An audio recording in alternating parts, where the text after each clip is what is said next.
Ahok penuhi panggilan Kejagung, serahkan dokumen terkait kasus korupsi Pertamina. Jakarta. Mantan Komisaris Utama PT Pertamina, Basuki Cahayapurnama alias Ahok, menghadiri pemeriksaan di Kejaksaan Agung, Kejagung, sebagai saksi dalam kasus dugaan korupsi tata kelola minyak mentah dan produk kilang di Pertamina pada periode tahun 2018 sampai tahun 2023. Ahok tiba di lokasi pada Kamis, 13/3, sekitar pukul 8.40 waktu Indonesia Barat, didampingi oleh timnya. Ia menyatakan siap membantu Kejagung dalam mengungkap kasus ini serta menyerahkan dokumen yang dimilikinya. Kejagung telah menetapkan 9 tersangka dalam kasus ini, yang terdiri dari 6 pegawai Pertamina dan 3 pihak swasta. Salah satu tersangka adalah Rifa Siahaan, Direktur Utama PT Pertamina Patra Niaga. Dugaan korupsi ini disebut menyebabkan kerugian negara hingga Rp193,7 triliun.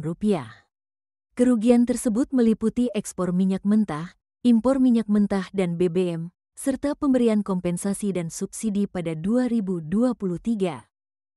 Para tersangka diduga bersekongkol dalam impor minyak mentah yang tidak sesuai prosedur serta pengelolaannya yang tidak semestinya. Akibat perbuatan tersebut, harga bahan bakar minyak, BBM, meningkat, sehingga pemerintah harus memberikan subsidi lebih tinggi yang bersumber dari Anggaran Pendapatan dan Belanja Negara, APBN.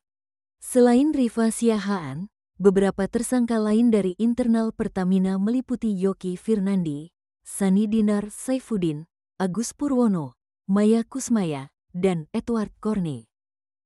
Sementara itu, 3 tersangka dari pihak swasta adalah Muhammad Keri Adrianto Riza selaku pemilik manfaat PT Navigator Katulistiwa, Dimas Werhaspati selaku Komisaris PT Navigator Katulistiwa dan Komisaris PT Jenggala Maritim, serta Gading Ramadan Judo selaku Komisaris PT Jenggala Maritim sekaligus Direktur Utama PT Orbit Terminal Merak.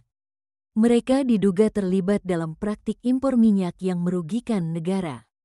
Para tersangka dijerat dengan Pasal 2 Ayat 1 atau Pasal 3 Jo Pasal 18 Undang-Undang RI Nomor 31 Tahun 1999 yang telah diubah dengan Undang-Undang Nomor 20 Tahun 2001 tentang Pemberantasan Tindak Pidana Korupsi, serta Pasal 55 Ayat 1 Pertama Kitab Undang-Undang Hukum Pidana, KUHP.